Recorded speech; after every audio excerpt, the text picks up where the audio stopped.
Coalition of investors urging Starbucks to change its tactics and policies towards workers seeking to organize. Kate Rogers is here with more. Kate, good morning.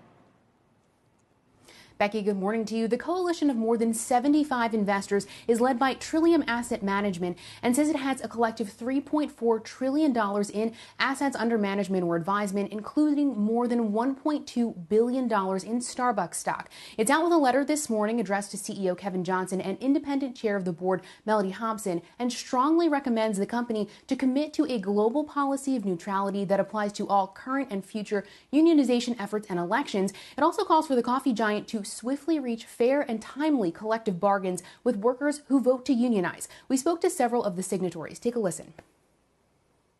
Customers have a choice, and this is going to be the one.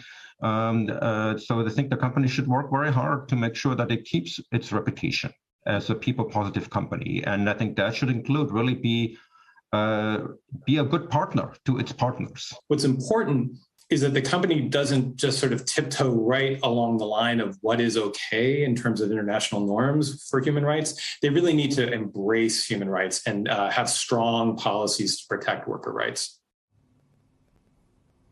Now, the letter argues that a positive working relationship can lead to higher productivity and a stronger workplace. It also warns Starbucks of reputational risk with, quote, rapidly growing support for unions publicly. Starbucks did not immediately respond to our request for comment. Becky, back over to you. Kate, I just want to get this correct. This is a coalition of investors who combined have about $1.2 billion and invested in Starbucks. I mean, it's a $91.2 billion company. So you're talking about a 1.3% investment? Yeah, that's right, Becky, and it's more than 75 investors. We should also note that Trillium did reach out to Starbucks back in December, asking the company to formally recognize the Buffalo Union, which it did do. The coalition has definitely grown since then, and the stake in Starbucks as well.